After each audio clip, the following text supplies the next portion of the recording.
अपनी किताब कुरान मजीद के जो अपने हबीब पर मौजूदा बनाकर नाज़िल किया,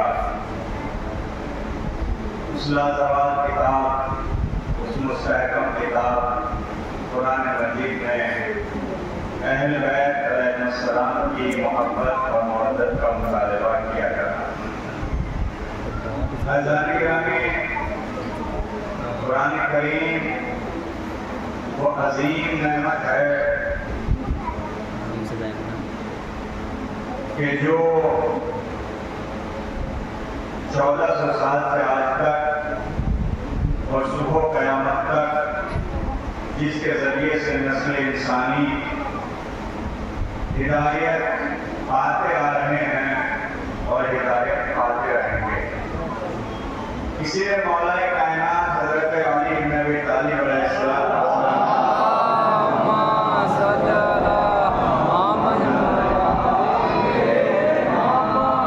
से सवाल किया, या अली बताइए कि जन्नत में इंसान नेमतें इस्तेमाल करेगा, फल फ्रूट खाएगा, जिस चीज को उसका दिल करेगा वो उसके सामने आ जाएगी, लेकिन उन नेमतों में कमी वाक़ई नहीं होगी, उनमें किसी तरह का भी कोई भी ज़र्रा बराबर भी कमी वाक़ई नहीं होगी। क्या इसकी दुनिया में कोई मिसाल है? मौला ने फरमाया हाँ है। कौन सी मिसाल है दुनिया में ऐसी? मौला ने फरमाया कुरान करीम है कि जिसके जरिए से लोग सुबह क़यामत तक हिदायत पाएंगे, लेकिन इसमें ज़र्रा बराबर भी कमी वाक़ई नहीं होगी। या ये समझिए कि जैसे एक चिराग हो, एक शम्मा हो और एक शम्मा से 1000 शम्मा आप रोशन कर लें तो उसमें पहली शम्मा में ज़र्रा बराबर भी कमी वाक़ई नहीं होगी, दूसरी रोशन हो जाएगी, उसमें कमी वाक़ई नहीं होगी।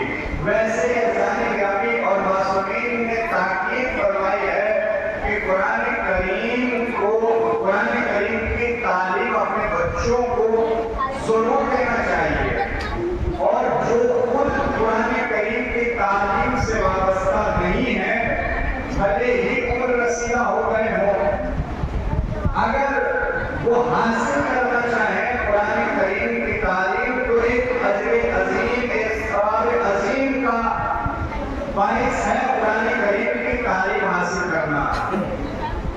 इसलिए कि मासूम फरमाते हैं कि उस शख्स से हिसाब किताब नहीं लिया जाएगा कि जो कुरान करीम की या तो तालीम दे रहा हो या कुरान करीम की तालीम ले रहा हो। और अज़ानी गामी जिस घर के अंदर कुरान करीम की तिलावत की जाती है उस घर से शैतान दूर रहता है, रहमानियत के फरिश्ते उस घर में नाज़िल होते हैं। और रिवायत बताती है छठे इमाम जाफर सादिक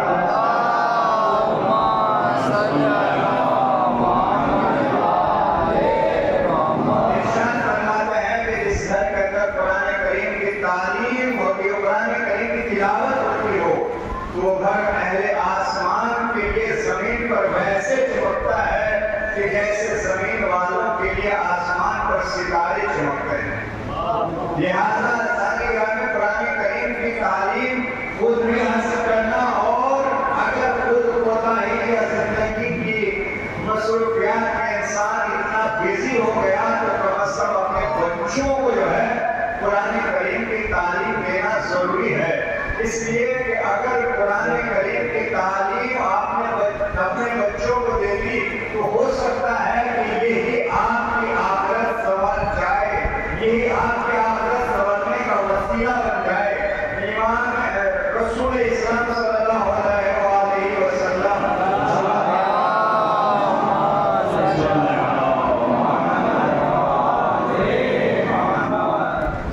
सहाबा साथ में हैं, कब्रिस्तान से निकल के जा रहे हैं। तो एक मरतबा रसूल इस्लाम ने सहाबा से कहा जरा तेजी के साथ निकलो, इसलिए कि इस साहिब कब्र के ऊपर अज़ाब नाज़िल हो रहा है। तवज्जो कीजिएगा, अज़ानी ग्रामी सहाबा जल्दी से रसूल इस्लाम के साथ उस कब्रिस्तान से गुजरे और कुछ टाइम के बाद जब वहां से वापस आ रहे थे तो कहा जरा ठहरो, और ठहर करके इस मरहूम के लिए सूरह फातिहा पढ़ो, इसके लिए मग़फ़िरत की दुआ करो। सहाबा ने सवाल किया, या रसूल अल्लाह समझ में नहीं आ रही बात, ये घर से जा रहे थे तो आपने कहा कि इसके ऊपर अज़ाब नाज़िल हो रहा है, जल्दी से बोलो कहीं उस अज़ाब में हम न मुब्तला हो गए। अब उधर से आ रहे हैं तो आप कह रहे हैं जरा ठहर के बोलो, वजह क्या है? क्या वजह ये है कि जब हम इधर से जा रहे थे तो इस कब्र के ऊपर, इस साहिब कब्र के ऊपर अज़ाब नाज़िल हो रहा था, लेकिन अब कुछ दिनों के बाद जब हम वापस आए तो इसके ऊपर जो है रहमत नाज़िल हो रही है, नूर नाज़िल हो रहा है। क्या या रसूल अल्लाह वजह क्या है? क्या वजह कोई बड़ी नहीं है, इसने एक बच्चा छोड़ा है, आज वो इस लायक हुआ है कि उसकी माँ ने उसका हाथ पकड़कर मकतब में, मदरसे में मुअल्लिम कुरान के पास पहुंचाया और मुअल्लिम कुरान ने उससे कहा, कहो बेटा बिस्मिल्लाहिर्रहमानिर्रहीम। उस मासूम बच्चे ने जब अपने मासूम लबों से उसको अरहमुर्राहिमीन कहा, बिस्मिल्लाहिर्रहमानिर्रहीम कहा, तो रसूल इस्लाम ने कहा कि अल्लाह को इसके बच्चे ने अरहमुर्राहिमीन कहा तो अल्लाह कह रहा है जिसका बच्चा मुझे अरहमुर्राहिमीन कहे मैं उसके ऊपर अज़ाब कैसे नाज़िल कर सकता हूं? एक सवाल है इससे।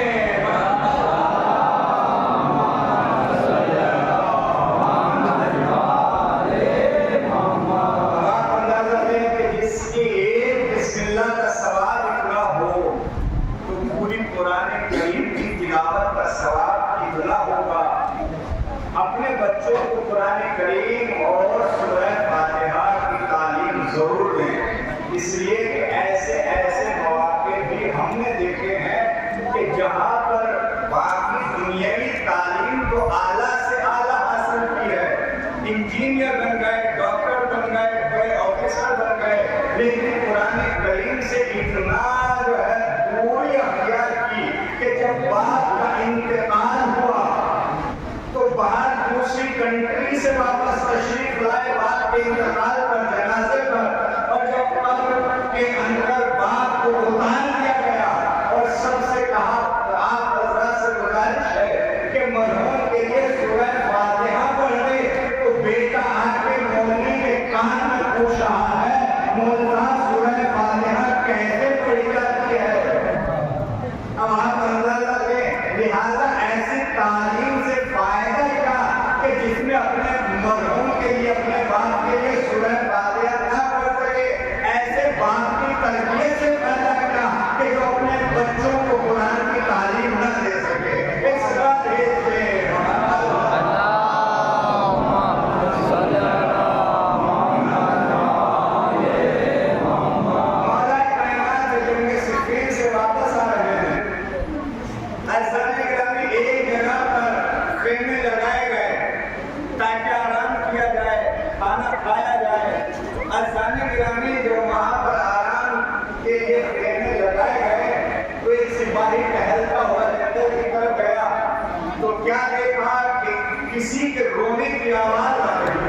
किसी के बिलबिला के रोने की आवाज आ रही है।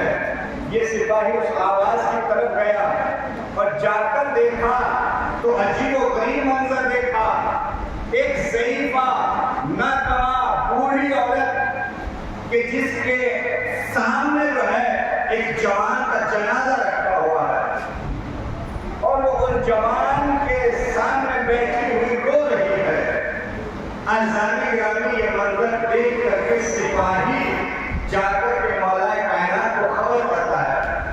यानी ऐसे ऐसे है, एक ज़ईफ़ा है कि जिसके सामने एक जवान का जनाजा रखा हुआ है और वो बिलक बिलक के रो रही है। अज़ानी गिरामी में या आप होते तो शायद तवज्जो न देते, लेकिन इंसानियत का दर्द रखने वाला अली फौरन उस आवाज की तरफ उस ज़ईफ़ा के पास पहुंचा और पहुंचने के बाद ये ज़ईफ़ा, ये नातवा औरत ये नहीं पहचानती कि मेरे पास आने वाला कौन है, ये अली है या कोई आम इंसान है। अज़ानी गिरामी एक मर्तबा मौलाए कायनात ने उससे कहा, ऐ ज़ईफ़ा तुम मुसलमान हो? कहा मैं मुसलमान हूँ। कहा फिर इस जनाजे को यहाँ लेकर के क्यों बैठी हुई हो? क्या तुम्हें खबर नहीं है कि इस्लाम के 5 कानून ऐसे हैं कि जिनमें जल्दी करना चाहिए, अगर उनमें जल्दी करेंगे तो रहमान की रहमानियत शामिल हाल रहती है। बाकी कोई भी काम करोगे अगर उसमें जल्दी करोगे तो शैतान शामिल हाल रहता है।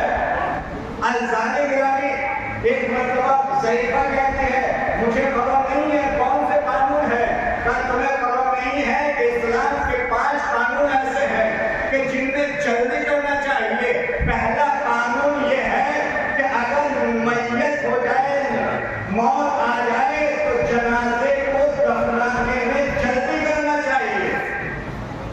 और तुम यहाँ फुर्सत से बैठी हुई हो। कहा दूसरा कौन सा कानून है? कहा दूसरा कानून यह है कि अगर नमाज का वक्त हो जाए तो नमाज अदा करने में जल्दी करना चाहिए, इसलिए कि मौत का वक्त मुअय्यन नहीं है, पता नहीं कज़ा अदा करने का वक्त फुर्सत मिले कि न मिले।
अजाने गिराने रोज इंतजाम होता था, रोज आते थे। कुछ इंतजाम नहीं है, घर में मेहमान आ गए। अब शरीक हयात ने कहा मेहमान तो आ गए, ना आटा है, ना आलू है, ना चावल है, ना कुछ नहीं है। कहा लाओ मुझे दे दो बोरी वगैरह, कट्टा वगैरह, और मैं कहीं से इंतजाम करके लाता हूँ। अजाने गिराने एक सवाल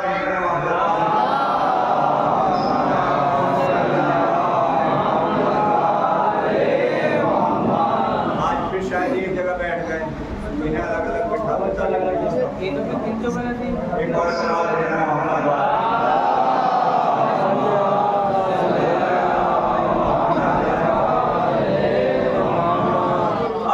पूरे गांव में, पूरे गलियों में घूम गए, कहीं कुछ इंतजाम नहीं हुआ। जंगल में चले गए, सोचा कि लोग कुछ रखवाली के लिए जाऊंगा तो बीवी सोचेगी कुछ तो लेके आए हैं, लिहाजा रेत बोरी में भरकर गधे पे रखा, दूसरी बोरी में पत्थर भर के गधे पे रखा और गधे पे रख करके खुद शर्मा के वहीं रुक गए और घर के अंदर गधे को दाखिल कर दिया। बीवी आगे बढ़ी और आगे बढ़ने के बाद वो पत्थर की बोरी भी उतारी, वो रेत की बोरी भी उतारी और उतारने के बाद मुंह जो खोला, पत्थर पत्थर नहीं थे बल्कि आलू थे, रेत नहीं था बल्कि आटा था। जब जनाब इब्राहिम घर के अंदर दाखिल हुए और बीवी को रोटी बनाते हुए देखा तो पूछा कि ये आटा कहाँ से आया? कहा या नबी अल्लाह, गधे पे रख के आ रहे हैं।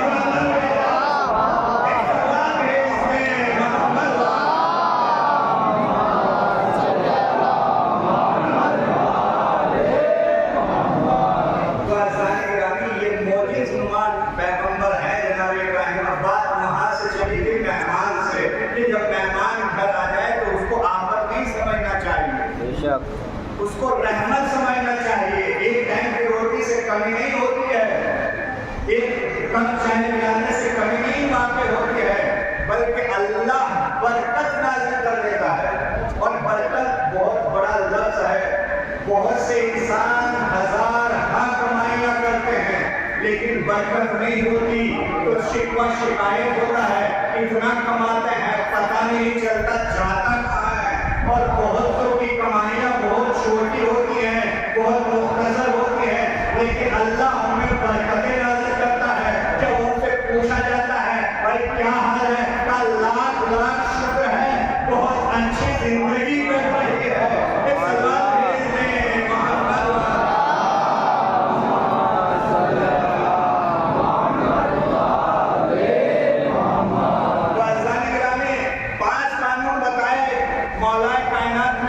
को कौन कौन से कहा, अगर मौत वाक़ई हो जाए तो दफनाने में जल्दी करो, अगर नमाज का वक्त हो जाए तो नमाज अदा करने में जल्दी करो, अगर मेहमान आ जाए तो ज़ियाफत में जल्दी करो, और अगर गुनाह हो जाए तो तौबा करने में जल्दी करो।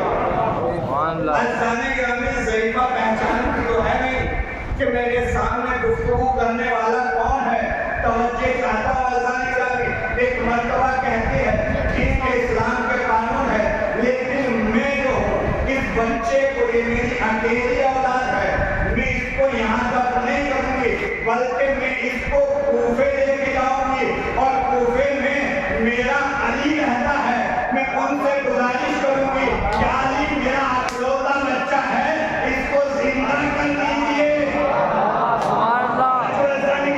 एक मर्तबा मौला कायनात कहते हैं तू अकेली है कैसे लेके जाएगी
मगरिब में मरे, हम हर मरने वाले के पास पहुंचते हैं।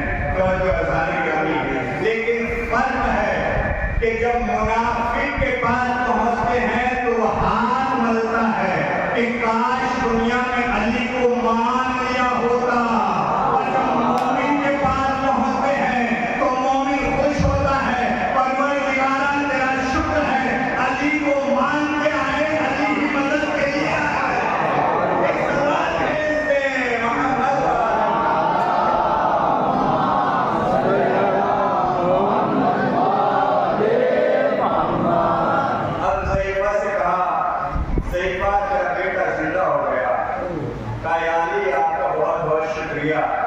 आपने मेरे बेटे को जिंदा कर दिया। ज़ईफ़ा ये बताओ कि इनके वालिद को तुम्हारे शौहर को जो है कितना ज़माना हो गया इंतकाल किए हुए? कहा या अली तकरीबन 20-22 साल हो गए, वो इंतकाल कर गए हैं। बस अज़ान गिरामी की तवज्जो चाहता हूँ। मौला कायनात ने कहा कि ये बता कि अगर तू इजाजत दे तो मैं तेरे शौहर को भी जिंदा कर दूं, मैं तेरे शौहर को भी जिंदा कर दूं।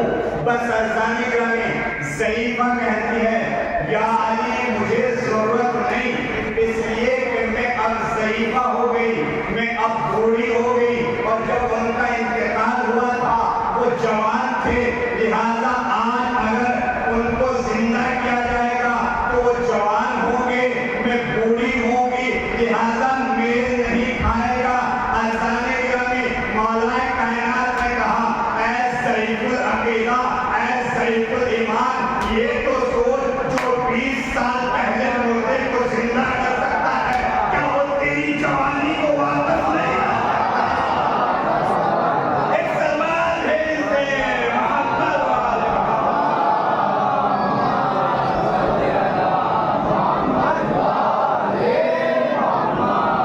क्या वो तेरी जवानी को वापस नहीं ला सकता? कहाँ यार ला सकता है, लेकिन मेरा इस वक्त असासा मेरा बेटा है, मैं इसी के सहारे जो है जिंदगी गुजारूंगी।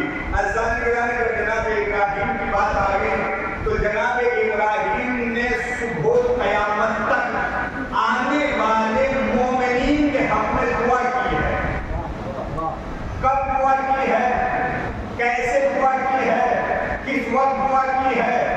जनाब इब्राहिम इस दुनिया में आ चुके और जवान हो गए और तबलीग इलाही अंजाम दे रहे हैं। जनाब इब्राहिम की विलादत भी मौजूदा है, जनाब इब्राहिम की जिंदगी के हजार होते हैं। मुझे समय बयान करने एक छोटे सा रिवायत जो है बयान करके अपने कलाम को मुंतज़ा करूंगा। अज़ान गिरामी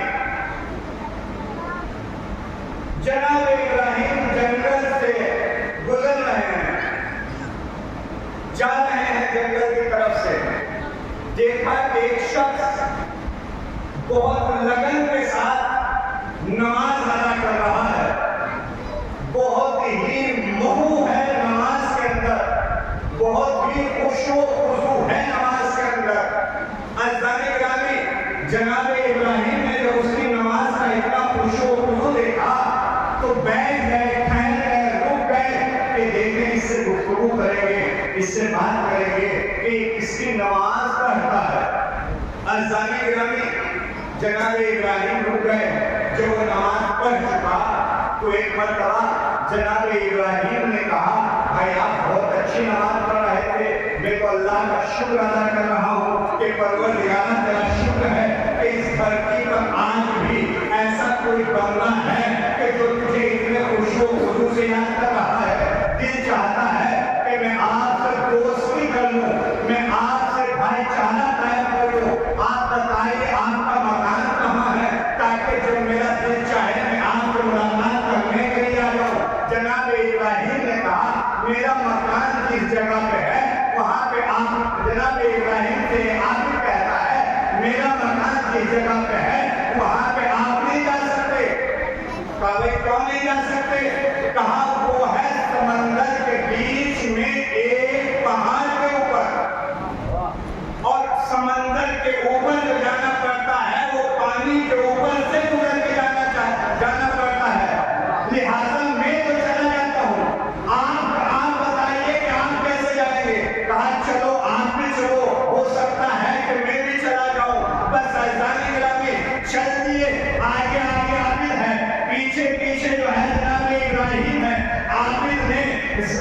पानी के ऊपर बिस्मिल्लाहिर्रहमानिर्रहीम कहा और चलना शुरू कर दिया।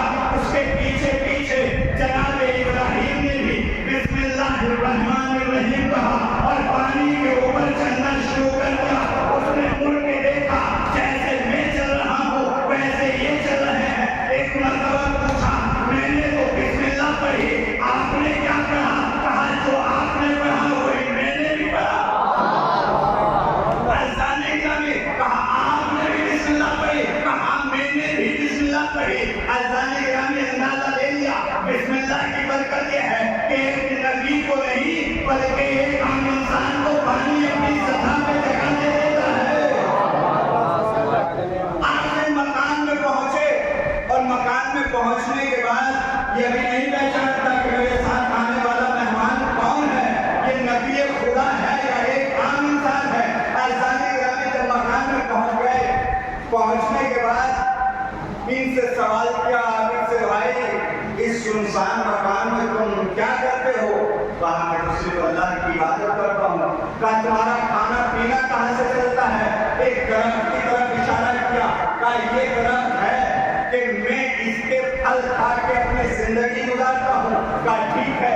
जनाब इब्राहिम ने सवाल किया कि ये बताओ कि मोमिनीन के लिए सबसे ज्यादा सख्त दिन कौन सा दिन होगा?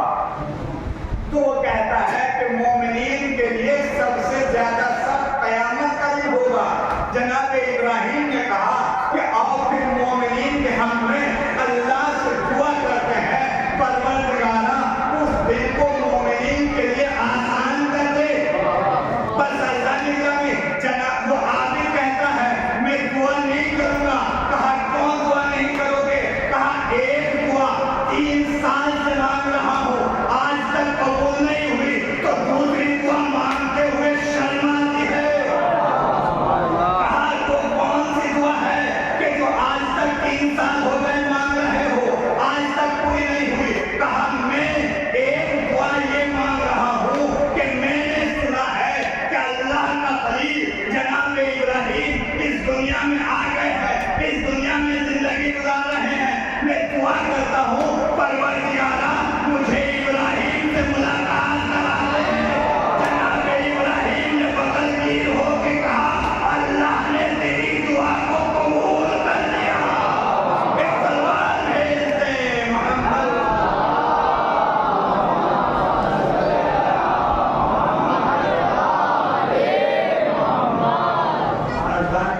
ये दुआ जनाब इब्राहिम कि जो सुबह क़यामत तक उसके बाद हुआ कि दोनों लोगों ने मिलकर आबिद ने भी और जनाब इब्राहिम ने भी कि परवरदिगारा बरोज़ हश्र मोमिनीन के ऊपर अपने लुत्फ़ो करम से, जैसे कि चौथे इमाम ने दुआ मांगी है कि परवरदिगारा बरोज़ हश्र को अपनी अदालत से काम ना लेना बल्कि अपने अदल और इंसाफ से, बल्कि अपने रहम करम से काम लेना। अज़ानी गिरामी और ये फर्श अज़ा कि जिस वक्त आप बैठ करके तारीख के, अंबिया के, औसिया के, औलिया के जिक्र सुनते हैं, किसके सत्ते में? इमाम हुसैन अलैहिस्सलाम के जिक्र के सत्ते में। क्यों? अज़ानी गिरामी मजलिस में जिक्र इब्राहिम का भी होता है, जिक्र मूसा का भी होता है, जिक्र ईसा का भी होता है, जिक्र आदम का भी होता है, नूह का भी होता है। लेकिन कभी आपने सुना है कि आदम की मजलिस होने जा रही है, तशरीफ ले आओ, या नूह की मजलिस होने जा रही है, आप तशरीफ ले आओ, या मूसा व ईसा की नहीं है? जाने गिरामी ऐलान करने वाला यही कहता है कि मजलिस हुसैन बर्पा होने जा रही है। इसलिए कि जब मजलिस हुसैन की होगी उसमें आदम का जिक्र भी होगा, उसमें नूह का जिक्र भी होगा, उसमें मूसा का जिक्र भी होगा, उसमें ईसा का जिक्र भी होगा। एक फर्श के ऊपर सारे जिक्र जमा हो जाते हैं। ये फैज़ है करबला मामूल का। अज़ानी गिरामी ये फर्श अज़ा कि जिन पर आप बैठे हुए हैं इतनी आसानी से नहीं कि जितनी आसानी से आज हमें दस्तयाब होगा, बल्कि बहुत तारीख के वाक़यात ऐसे हैं कि इस फर्श अज़ा को बचाने के लिए अज़ीज़ों मज़दूर इंसान लेकिन हर साल अपने घर के अंदर फर्श अदा करता था। हर साल 10 मजलिसें करता है अपने घर के अंदर। इत्तेफाक माह मुहर्रम आने से पहले सड़क हादसा हो गया और वो मजदूरी उसने 6 महीने पहले बंद कर दी। अब जैसे ही माह मुहर्रम आता है तो उसकी शरीक हयात उससे कहती है कि अब हम हुसैन का फर्श अज़ा कैसे बिछाएंगे, इसलिए कि घर में कोई असासा नहीं, कोई जरिया माश नहीं, कोई पैसा नहीं। तो ये कहता है मुझे 2 लकड़ियां दे दो। माह मुहर्रम का चांद नमदार हो गया। मैं बाजार जाता हूँ और कोशिश करता हूँ, तलाश करता हूँ अगर कहीं से मजदूरी मिल जाए। अज़ादारों इतना नहीं इंसान, इतना कमजोर इंसान कि जिससे चला नहीं जा रहा, लेकिन हुसैन की मोहब्बत का जज्बा कि हुसैन की फर्श अज़ा निशानी है, उसके लिए कहीं से कुछ हासिल करके लाओ। अज़ादारों इसकी औरत को यानी बीवी को जो है बहुत रहम आया अपने इस शौहर के ऊपर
बस अज़ादारों तारीख बताती है इमाम हुसैन ने कई घोड़े तब्दील किए लेकिन कोई आगे ना बढ़ा। अज़ादारों आखिर वहाँ के लोगों को बुलाया और बुलाने के बाद पूछा भाई इस जमीन का नाम क्या है? किसी ने कहा मौला इसको नैनवा कहते हैं। कहा इसका कोई दूसरा नाम? कहा इसको उम्मुल फुरात भी कहते हैं, शत्रुल फरात भी कहते हैं। कहा इसका तीसरा नाम? कहा मौला इसको करबला भी कहते हैं। अज़ादारों जैसे ही करबला का नाम आया इमाम ने फरमाया अपनी सवारियों को रोक दो, हमारियों को उतार दो, खेमे नस्ब कर लो। खेमे नस्ब किए गए, अली अकबर और अब्बास की निगरानियों में बीवियां अज़ादारों अपनी अपनी आबादियों से उतार कर सर झुकाकर खेमे के अंदर गई। मैं कहूँगा बीवी हो आज अब्बास और अली अकबर मौजूद हैं, खेमे में इतने एहतमाम के साथ पर्दे के साथ जा रही हैं। लेकिन यही करबला चंद दिनों के बाद शाम गरीबा का वक्त आएगा। अरे सरों से चादरें छीन ली जाएगी। अज़ादारों इमाम ने कबीलों को लोगों को बुलाया और बुलाने के बाद कहा भाई हम इस जमीन पर आबाद होना चाहते हैं, हम इस जमीन को खरीदना चाहते हैं। कहते हैं मौला आप इस जमीन पर आबाद होने की कोशिश न करें, इसलिए कि हमने अपने बुजुर्गों से सुना है जो भी इस जमीन पर नबी या वली नबी आया है उसने अज़ियत कही है। मौला हम नहीं चाहते कि आप अज़ियत कहें। अज़ादारों इमाम ने फरमाया नहीं मसला इलाही यही है। अज़ादारों जमीन खरीदी, इमाम हुसैन ने 3 शर्तों के साथ फिर उन्हें ही हिबा कर दी। बस मेरी कब्रों की